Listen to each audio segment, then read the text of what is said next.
Hello everyone, स्वागत है आप सभी का आपके अपने चैनल बीपी स्मार्ट एजुकेशन के अंदर। हम है वो साइकोलॉजी से संबंधित क्वेश्चन है जो काफ़ी इम्पोर्टेंट क्वेश्चन है वो होने वाले हैं शिक्षक भर्ती एग्जाम्स के लिए। हम टॉपिक वाइज क्वेश्चन है वो हम कर रहे हैं, तो हमने स्टार्ट कर रखा है अधिगम। तो आज है वो हम अधिगम से संबंधित क्वेश्चन है वो आगे है वो हम करने वाले हैं। तो स्टार्ट करते हैं हम। आज का हमारा जो फर्स्ट क्वेश्चन है 266 नंबर का, कि एक क्रिकेट खिलाड़ी अपनी गेंदबाजी के कौशल को विकसित कर लेता है, पर यह है उसके बल्लेबाजी के कौशल को प्रभावित नहीं करता है। यानी गेंदबाजी का कौशल उसने विकसित कर लिया है और जो बल्लेबाजी का जो कौशल है उसको विकसित है वो नहीं कर पाता है। ये स्थानांतरण जो टॉपिक है उस टॉपिक से संबंधित क्वेश्चन है। तो ए नंबर ऑप्शन है विधेयात्मक प्रशिक्षण अंतरण, निधनात्मक प्रशिक्षण अंतरण, शून्य प्रशिक्षण अंतरण, या इनमें से कोई नहीं। तो बल्लेबाजी के कौशल को विकसित कर लेता है, लेकिन जो गेंदबाजी के कौशल है वो विकसित कर लेता है बल्लेबाजी का, यानी उसके ऊपर है वो कोई प्रभाव है वो इसका है वो नहीं पड़ेगा। सी नंबर ऑप्शन इस क्वेश्चन में राइट आंसर है वो हो जाएगा सी नंबर। अगला क्वेश्चन है कि अधिगम वक्र में पठार बनता है। जो पठार है वो अधिगम वक्र में है वो किसके कारण बनता है? परिपक्वता के कारण, अभिप्रेरणा के कारण, थकान के कारण, या अभिरुचि के कारण। तो अधिगम वक्र के अंदर पठार है वो बनता है थकान के कारण। सी नंबर ऑप्शन इस क्वेश्चन में राइट आंसर है वो हो जाएगा। यानी कि अधिगम सीखने की जो गति है वो अचानक से अगर कम हो जाती है तो पठार है वो बनता है। अगर थकान हो जाएगी तो है वो अधिगम जो यानी सीखने की जो गति है वो धीमी है वो हो जाएगी। तो इस क्वेश्चन का राइट आंसर है वो आ जाएगा सी नंबर ऑप्शन। अगला क्वेश्चन है कि जब मानव शरीर के एक भाग को दिए गए प्रशिक्षण का अंतरण दूसरे भाग में हो जाता है तो इसे कहते हैं ऊर्ध्व अंतरण, द्विपार्श्व अंतरण, या क्षैतिज अंतरण, या इन उपरोक्त में से कोई नहीं। तो एक हाथ से है वो अगर है वो काम है वो प्रशिक्षण के अलावा दूसरे हाथ से है में हो जाता है, एक भाग को दिए गया प्रशिक्षण अंतरण दूसरे भाग से हो जाता है तो इसे कहते हैं हम द्विपार्श्व अंतरण। यानी कि अगर एक हाथ से यानी कि हम राइट हाथ से लिखते हैं तो हमारा जो बायां हाथ है वो लिखने में भी है वो हमें सहायता है वो होगी। तो इस क्वेश्चन में बी नंबर जो ऑप्शन यानी द्विपार्श्व अंतरण है वो आ जाएगा इस क्वेश्चन का राइट आंसर। अगला क्वेश्चन है कि सीखने के पठार के निराकरण के क्या नहीं करना चाहिए। ये ऑप्शन है सीखने वालों को प्रेरित और प्रोत्साहन करना चाहिए, सीखने की अच्छी विधि का प्रयोग करना चाहिए, या उसे दंडित करना चाहिए, या इनके कारणों का अध्ययन करना चाहिए। हमें पूछा क्या था? नहीं पूछा था, तो उसे दंडित है वो करना चाहिए। इस क्वेश्चन का राइट आंसर है वो हो जाएगा हमें दंडित है वो नहीं करना चाहिए। तो इस क्वेश्चन में जो राइट आंसर है वो आ जाएगा सी नंबर ऑप्शन। अगला क्वेश्चन है कि जिस वक्र रेखा में प्रारंभ में सीखने की गति तीव्र होती है और बाद में है ये गति है वो मंद होती जाती है तो इसे क्या कहा जाता है? तो इसे कहा जाता है, ये ऑप्शन है हमारे पास उनतोदर वक्र, नतोदर वक्र, या मिश्रित वक्र, या वक्र रेखा नहीं होती। तो इसे कहा जाता है उनतोदर वक्र। ए नंबर ऑप्शन इस क्वेश्चन में राइट आंसर है वो हो जाएगा। अगला क्वेश्चन है कि निम्नलिखित में से कौन सा शिक्षक से संबंधित अधिगम को प्रभावित करने वाला कारक है? ए ऑप्शन है शिक्षक से संबंधित कारक है वो हमें पूछा है। ए ऑप्शन है कि बैठने की उचित व्यवस्था, शिक्षक अधिगम संस्थाओं की उपलब्धता, या विषय वस्तु या अधिगम अनुभव की प्रकृति, और डी ऑप्शन है विषय वस्तु में प्रवीणता। तो इस क्वेश्चन में जो आ जाएगा विषय वस्तु की जो प्रवीणता है वो शिक्षक से संबंधित कारक है वो होती है। तो डी नंबर ऑप्शन इस क्वेश्चन में राइट आंसर है वो हो जाएगा। अगला क्वेश्चन है कि जब पूर्व का अधिगम नई स्थितियों के सीखने को बिल्कुल प्रभावित नहीं करता है तो क्या कहलाता है? यानी कुछ भी प्रभावित नहीं करता है। तो मैंने आपको बताया था ये क्वेश्चन है वो हमने किया था तक कि एक बल्लेबाज है वो अपनी जो गेंदबाजी के कौशल को विकसित कर लेता है, लेकिन वो उसकी जो बल्लेबाजी के कौशल को है वो प्रभावित नहीं करता है, तो वहाँ हमने किया था शून्य स्थानांतरण। तो ये आ जाएगा शून्य स्थानांतरण, यानी अधिगम का जो शून्य स्थानांतरण है वो आ जाएगा इस क्वेश्चन में राइट आंसर। अगला क्वेश्चन है कि अधिगम को सकारात्मक रूप से प्रभावित करने वाला कारक है। ए ऑप्शन है अनुत्तीर्ण हो जाने का भय, बी ऑप्शन है सहपाठियों से प्रतियोगिता, सी ऑप्शन है अधिगम परिस्थितियां और डी ऑप्शन है माता पिता की ओर से दबाव। तो सकारात्मक रूप से प्रभावित करने वाला कारक है यानी अधिगम की जो परिस्थितियां हैं वो आ जाएगा इस क्वेश्चन में राइट आंसर। अगला क्वेश्चन है कि निम्नलिखित में से क्या अधिगम स्थानांतरण का प्रकार है वो नहीं है, वो हमसे पूछा है। तो एक पक्षीय, द्विपक्षीय, लंबात्मक है वो तीनों है स्थानांतरण के प्रकार है वो होते हैं, लेकिन जो बहुपक्षीय होता है ये स्थानांतरण का प्रकार है वो नहीं होता। तो डी नंबर ऑप्शन इस क्वेश्चन में राइट आंसर है वो हो जाएगा। अगला क्वेश्चन है कि गेने के अनुसार सीखने का सबसे उच्च स्तर है वो कौन सा होता है। तो गेने ने है वो 7 टाइप है वो बताए हैं है अधिगम के, संकेत अधिगम, श्रृंखला, शाब्दिक, विभेदीकरण, संप्रत्यय, सिद्धांत और समस्या समाधान। तो 7 प्रकार में से सबसे उच्चतम कारक है वो हमें पूछा है, तो इसका आ जाएगा समस्या समाधान। बी नंबर ऑप्शन सबसे उच्चतम कारक है और संकेत जो अधिगम है ये सबसे निम्न कारक है वो होता है। तो जो ये आंसर है वो आ जाएगा बी नंबर ऑप्शन इस क्वेश्चन में राइट आंसर हो जाएगा। अगला क्वेश्चन है कि चेनिंग की संकल्पना का संबंध है। ए ऑप्शन है शास्त्रीय अनुबंधन से, प्रयास एवं त्रुटि से, क्रियात्मक अनुबंधन से और अवलोकनात्मक अधिगम से। तो चेनिंग की जो संकल्पना है इसका जो संबंध है वो होता है स्किनर का जो सिद्धांत है क्रिया प्रस्तुत सिद्धांत से है वो संबंधित है चेनिंग की संकल्पना। तो इस क्वेश्चन में जो आ जाएगा वो आ जाएगा क्रिया प्रस्तुत अनुबंधन सिद्धांत है वो आ जाएगा।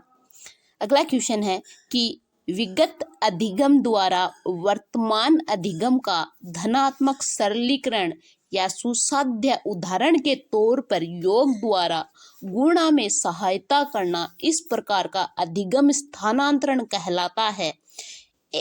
यानी कि योग द्वारा गुणा में सहायता है वो हो जाना, इस प्रकार का जो अधिगम स्थानांतरण है वो क्या कहलाता है। ए ऑप्शन है अनुबंधनात्मक स्थानांतरण, अनुक्रमिक स्थानांतरण, द्विपार्श्व स्थानांतरण या ऊर्ध्वाधर स्थानांतरण। तो इस क्वेश्चन में राइट आंसर है वो आ जाएगा, यानी योग के द्वारा है वो गुणा के अंदर है वो सहायता है, ऊर्ध्वाधर स्थानांतरण है वो इस क्वेश्चन में राइट आंसर है वो हो जाएगा। अगला क्वेश्चन है कि अधिगम अंतरण का थॉर्नडाइक सिद्धांत कहा जाता है। समानता का सिद्धांत, अनुरूप तत्व का सिद्धांत, औपचारिक नियमों का सिद्धांत या इनमें से कोई नहीं। तो अधिगम का जो सिद्धांत है वो अनुरूप तत्वों का सिद्धांत है वो इसे कहा जाता है। बी नंबर ऑप्शन इस क्वेश्चन में राइट हो जाएगा। अगला क्वेश्चन है कि निम्नलिखित में से कौन सा अधिगम के स्थानांतरण का प्रकार है वो नहीं है। ए ऑप्शन है सकारात्मक स्थानांतरण, दूरवर्ती स्थानांतरण, नकारात्मक स्थानांतरण या शून्य स्थानांतरण। तो अधिगम का प्रकार है वो नहीं है वो हमसे पूछा है इस क्वेश्चन में, तो आ जाएगा इस क्वेश्चन में दूर जो वर्ती स्थानांतरण है ये अधिगम का प्रकार है वो नहीं है, बाकी जो ये अधिगम के प्रकार है वो सभी है वो होते हैं। तो बी नंबर जो ऑप्शन दूरवर्ती स्थानांतरण है वो इस क्वेश्चन में राइट आंसर हो जाएगा। अगला क्वेश्चन है कि अधिगम के रॉबर्ट गेने ने अधिगम की कितनी परिस्थितियां हैं वो बताई है। तो अधिगम जो परिस्थितियां हैं वो रॉबर्ट जो गेने हैं इसने बताई है। 7 परिस्थितियां हैं वो अधिगम की है वो इसने बताई है। अगला क्वेश्चन है कि रॉबर्ट एम गेने अनुसार निम्न में से कौन सा अधिगम का प्रकार है वो नहीं है। ए ऑप्शन है अंतर्दृष्टि अधिगम, श्रृंखला, संकेत और शाब्दिक साहचर्य अधिगम। तो अंतर्दृष्टि अधिगम है वो इन्होंने है वो नहीं बताया। गेने ने 7 अवस्थाएं है वो बताई है। ए ऑप्शन इस क्वेश्चन में राइट आंसर हो जाएगा। अगला क्वेश्चन है कि एक बालक पहाड़े सीखकर उसका उपयोग गुण और भाग करने में करता है। अधिगम स्थानांतरण की जिस प्रकार का यह उदाहरण है वो किस प्रकार का उदाहरण है वो हमसे पूछा है। ए ऑप्शन है मानसिक से शारीरिक, मानसिक से मानसिक या शारीरिक से शारीरिक, और डी ऑप्शन है शारीरिक से मानसिक। तो ये प्रकार का जो एग्जाम्पल है यानी कि गुणा से है वो भाग करना है वो सीखता है, तो ये मानसिक से मानसिक है वो इस क्वेश्चन का राइट आंसर है वो हो जाएगा। अगला क्वेश्चन है कि एक कॉलेज जाने वाली लड़की ने फर्श पर कोट फेंकने की आदत है वो डाल ली। लड़की की माँ ने उससे कहा कि कमरे में बाहर जाओ और कोट को खूंटी पर टांगो। लड़की अगली बार घर में प्रवेश करती है, कोट को हाथ पर रखकर अलमारी की तरफ जाकर कोट को खूंटी पर है वो टांगती है। तो यह उदाहरण है वो गेने का जो सिद्धांत है उस सिद्धांत के अनुसार किसके अनुसार है वो होता है। जो मैं ये आपको क्वेश्चन है वो करवा रही हूँ और ये सभी जो शिक्षक भर्ती एग्जाम में अब तक जो क्वेश्चन है वो पूछे गए हैं, ये सभी क्वेश्चन हैं वो शिक्षक भर्ती एग्जाम के अंदर है वो पूछे गए क्वेश्चन हैं। तो जो स्टार्ट करते हैं हम कि ए ऑप्शन है श्रृंखला अधिगम, उद्दीपन अनुक्रिया, प्रत्यक्ष अधिगम या इनमें से सभी। तो श्रृंखला अधिगम है वो इस क्वेश्चन का राइट आंसर है वो हो जाएगा, क्योंकि लड़की है वो जाती है खूंटी पर टांगती है, बाहर से आती है खूंटी पर टांगती है, अलमारी की तरफ जाती है कोट को खूंटी पर टांगती है। तो ये एक श्रृंखला के रूप में है वो लड़की है वो सीखती है, यानी कि हम मान लो कि पहले बच्चे को काउंटिंग है वो सिखाते हैं, फिर उसे एडिशन सिखाते हैं, सब्ट्रैक्ट सिखाते हैं, फिर उसे मल्टीपल सिखाते हैं और फिर लास्ट के अंदर है वो हम उसे डिवाइड है वो करना है वो हम सिखाते हैं। तो ए नंबर जो ऑप्शन है वो इस क्वेश्चन का राइट आंसर है वो हो जाएगा। अगला क्वेश्चन है कि गेने निम्न में से किससे संबंधित है। अधिगम का श्रेणी क्रम, अधिगम का मूल्यांकन, अधिगम के सिद्धांत या अधिगम का प्रबंधन। तो जो गेने के अनुसार है वो इससे संबंधित है, श्रेणी क्रम से है वो संबंधित है वो होता है। तो ए नंबर ऑप्शन इस क्वेश्चन में राइट हो जाएगा। अगला क्वेश्चन है कि गेने के अनुसार निम्नलिखित में से कौन सा सही है। ए ऑप्शन है संकेत अधिगम, उद्दीपन अनुक्रिया अधिगम, अधिगम का अनुगमन करता है। बी ऑप्शन है नियम अधिगम, संप्रत्यय अधिगम का अनुगमन करता है। सी ऑप्शन है श्रृंखला अधिगम विभेद अधिगम का अनुगमन करता है। और डी ऑप्शन है नियम अधिगम समस्या समाधान का अनुगमन है वो करता है।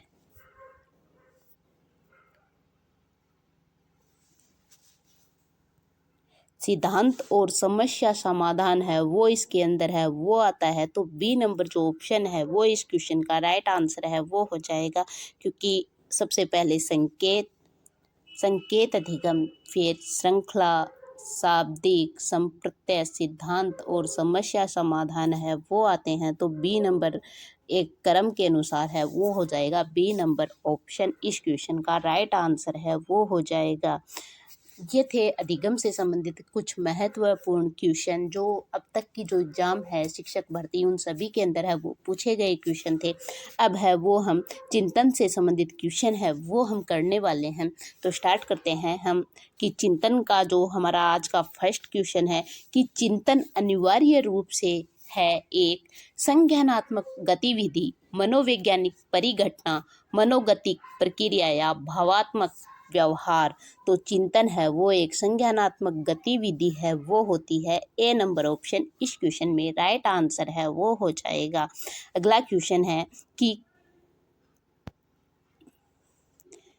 कृतिका अक्सर घर में ज़्यादा बात नहीं करती लेकिन विद्यालय में वह काफ़ी बात करती है। यह दर्शाता है शिक्षकों की मांग होती है कि बच्चे विद्यालय में खूब बात करें, नहीं कृतिका को अपना घर बहुत पसंद नहीं है, नहीं उसके विचारों को विद्यालय में मान्यता मिलती है। और डी ऑप्शन है विद्यालय हर समय बच्चों को खूब बात करने के अवसर है वो देते हैं, नहीं उसे जो उसका जो विद्यालय है उस विद्यालय के अंदर है उसके जो विचार है उन विचारों को है वो मान्यता मिलती है। तो वो उसे पूर्ण बलन है वो मिलने के कारण है वो कृतिका है वो जो स्कूल है उसके अंदर है वो ज़्यादा बात है वो करती है। तो सी नंबर ऑप्शन इस क्वेश्चन में राइट हो जाएगा। अगला क्वेश्चन है कि चिंतन प्रारंभ होने के लिए क्या आवश्यक है? पूर्वानुभव, भाषा, तर्क या समस्या समाधान। तो जो चिंतन प्रारंभ होने के लिए सबसे पहले है वो समस्या का है वो होना जरूरी है। तो डी नंबर ऑप्शन इस क्वेश्चन में राइट हो जाएगा। अगला क्वेश्चन है कि चिंतन शक्ति के विकास की प्रक्रिया में निम्नलिखित में से कौन सा कथन है वो गलत है? ज्ञान व अनुभव की यथेष्ट अभिप्रेरणा, यथेष्ट स्वतंत्रता व लचीलापन, कम बुद्धि व ज्ञान। तो सबसे गलत है वो हमें पूछा है, तो कम बुद्धि व विज्ञान है वो इस क्वेश्चन में राइट हो जाएगा। अगला क्वेश्चन है कि मान लीजिए आप विद्यालय शिक्षा बोर्ड के अध्यक्ष हैं। आप अपने अधिकार क्षेत्र के अंतर्गत आने वाले विद्यालयों की शिक्षा की संपूर्ण गुणवत्ता को सुधारने के लिए क्या योजना है वो बनाएंगे। इस प्रकार का जो प्रश्न है वो किसका उदाहरण है वो हमें पूछा है। कि जो ये प्रश्न है हमें कहा है कि हमें मानना है, अपने आप को इमेज करना है कि हम है वो अध्यक्ष हैं और शिक्षा के संपूर्ण गुणवत्ता को सुधारने के लिए है वो क्या योजना है वो हमें बनानी चाहिए। यानी कि हमें अगर सीधा सा क्वेश्चन है वो पूछ लिया जाए कि आप पीएम हैं और आपको जो देश है इसे सुधारने के लिए है वो किस प्रकार की योजना है वो बनानी चाहिए, तो हम अलग अलग विचार है वो हम रखेंगे। तो इस प्रकार का जो चिंतन है वो हो जाएगा हमारे पास, अपसारी चिंतन है वो आ जाएगा और उच्च स्तर का जो अपसारी चिंतन है वो इसके से है वो संबंधित होगा। तो हमें ऑप्शन निम्न स्तरीय अभिसारी, बी ऑप्शन है उच्च स्तरीय अभिसारी, सी ऑप्शन है निम्न स्तरीय अपसारी या उच्च स्तरीय अपसारी है वो इस क्वेश्चन में राइट आंसर है वो हो जाएगा। अगला क्वेश्चन है कि निम्नलिखित में से कौन से युग में सही होने की संभावना सबसे कम है? भाषा और विचार प्रारंभ में दो भिन्न गतिविधियां हैं, वाइगोत्स्की ने कहा। भाषा विचार पर आधारित है, पियाजे ने कहा। या भाषा वातावरण में एक उद्दीपक है, ये कहा B.F. स्किनर ने। या फिर बच्चे भाषा के बारे में निश्चित ज्ञान के साथ प्रवेश करते हैं, चोम्स्की ने है वो कहा।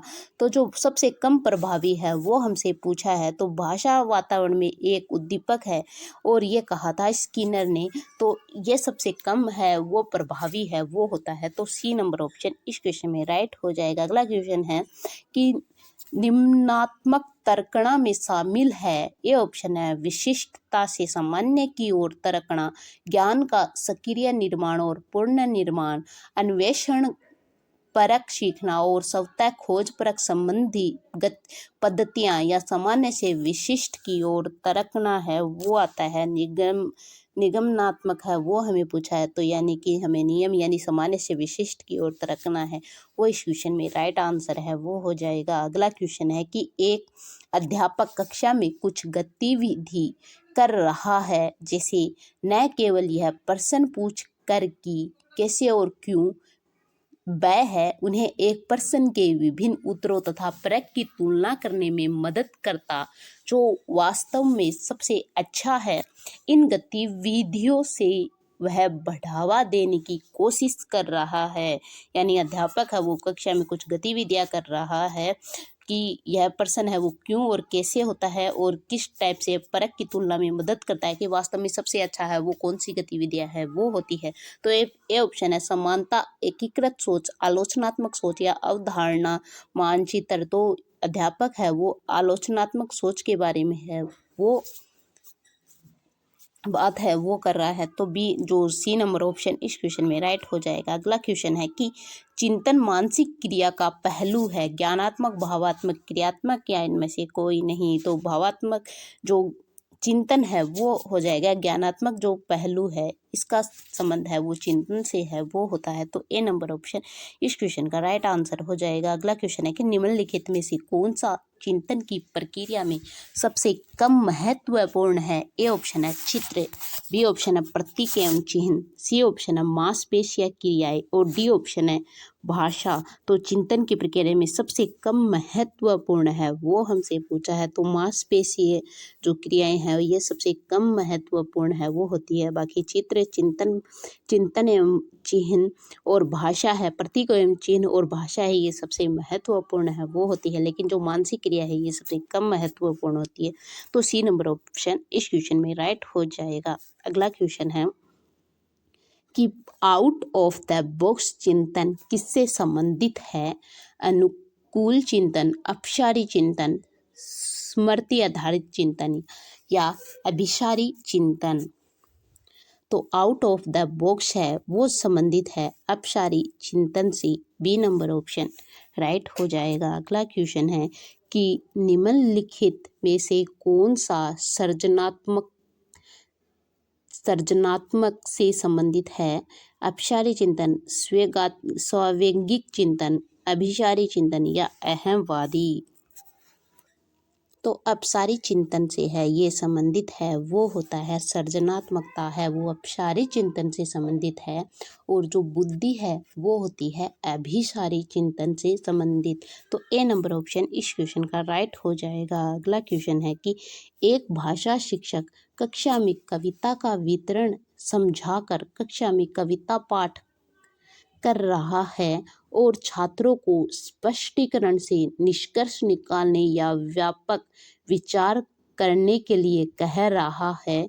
यह का उदाहरण है आज्ञानात्मक चिंतक का, अवधारणा मानचित्र का, निगमनात्मक तर्क का या परिकल्पना प्रशिक्षण का। तो एक जो अध्यापक का कविता का वितरण समझा, कविता में पाठ कर रहा है और छात्रों को स्पष्टीकरण निकालने के लिए कह रहा है। कविता का पाठ तो उसने कर दिया और फिर उसका निष्कर्ष निकालने के लिए वह कह रहा है। तो ए नंबर ऑप्शन आज्ञानात्मक चिंतक है वो इस क्वेश्चन में राइट आंसर है, वो हो जाएगा ए नंबर ऑप्शन। अगला क्वेश्चन है कि चिंतन मानसिक क्रिया का ज्ञानात्मक पहलू है। तो ये डेफिनेशन है वो दी थी, CDC है वो हमें याद रखनी है। रोस ने है ये जो डेफिनेशन है वो दी थी कि चिंतन मानसिक क्रिया का ज्ञानात्मक पहलू है, वो होता है। तो इस क्वेश्चन का जो राइट आंसर है वो हो जाएगा बी नंबर ऑप्शन, रोस ने है वो दी थी। अगला क्वेश्चन है कि कल्पना के विकास के लिए क्या जरूरी है? ये पूछा है हमसे कि कल्पना के विकास के लिए ज्ञानेंद्रियों को प्रशिक्षण करना चाहिए, कहानी सुनानी चाहिए, रचनात्मक प्रवृत्ति के विकास पर ध्यान देना चाहिए या उपरोक्त सभी क्रियाएं हैं वो करनी चाहिए। तो हमें कल्पना के विकास के लिए है सभी जो क्रियाएं हैं वो हमें करनी चाहिए। तो इस क्वेश्चन का राइट आंसर है वो हो जाएगा डी नंबर। एक अध्यापक मानचित्र की खाली रूपरेखा में मानचित्र की जो खाली रूपरेखा है इसके अंदर है वो नदियां, पहाड़ों, मैदानों व घाटियों को प्रदर्शित करता है। वह विद्यार्थियों को मुख्य नगर, रेलवे व मुख्य नगरों को जोड़ने वाले राजमार्गों को चिह्नित करने के लिए कहता है। विद्यार्थियों को यह अन्य पुस्तकों व मानचित्र को अध्ययन करने की इस दौरान मनाही होती है। यहाँ अध्यापक है वो क्या है, वो कौन सा उपागम है वो प्रस्तुत है वो कर रहा है। ये ऑप्शन है मानचित्र निरूपण, अन्वेषण उपागम, खोज उपागम या समस्या समाधान उपागम। तो जो अध्यापक है वो कर रहा है मानचित्र निरूपण का है वो कार्य है वो कर रहा है इसके अंदर। तो ए नंबर ऑप्शन इस क्वेश्चन में राइट हो जाएगा। अगला क्वेश्चन है कि चिंतनशील सोच की चर्चा इनमें से किसने की? ड्यूवी, वुडवर्थ, रोस या ड्रेवर ने? तो ये की थी चिंतन की जो रचना है वो की थी ड्यूवी ने। चिंतन सोच की चर्चा है वो सबसे पहले इनमें से है वो ड्यूवी ने है वो की थी। अगला क्वेश्चन है कि प्रवाह पूर्णता, व्याख्या, मौलिकता और लचीलापन के साथ संबंधित तत्व है गुण, त्वरण, प्रतिभा या अपसारी चिंतन। तो इसके अंदर आ जाएगा अपसारी चिंतन है वो महत्वपूर्ण है वो होता है। तो सी नंबर ऑप्शन यानी कि डी नंबर ऑप्शन इस क्वेश्चन का राइट आंसर है वो हो जाएगा। अगला क्वेश्चन है कि शिक्षक बच्चे को सृजनात्मक विचारों के लिए प्रोत्साहित कर सकता है। उन्हें उत्तर कंठस्थ करने के लिए कहकर, यानी सृजनात्मकता का विकास है वो शिक्षक है वो कब कर सकता है बच्चे के अंदर? उन्हें उत्तर कंठस्थ करने के लिए कहकर नहीं, उन्हें प्रत्यास्मरण आधारित प्रश्न पूछकर नहीं, उन्हें बहुविकल्पी प्रश्न देकर या उन्हें समस्या समाधान के लिए विभिन्न तरीके सोचने के लिए है वो कहकर है वो कर सकता है। यानी कि अगर समस्या समाधान है वो उन्हें दिया जाएगा, उसके ऊपर है वो टॉपिक है वो लिखने दिया जाएगा, तो बच्चे में सृजनात्मकता का जो विकास है वो सबसे अधिक है वो होगा। तो ये चिंतन के क्वेश्चन है वो हमारे है वो फिनिश होते हैं। आगे है वो हम कल करेंगे अभिप्रेरणा वाले क्वेश्चन। अभिप्रेरणा से संबंधित काफ़ी इम्पोर्टेंट क्वेश्चन है वो हम कल करेंगे। तब तक के लिए आप सभी है वो पढ़ते रहिए, मस्त रहिए, स्वस्थ रहिए। धन्यवाद।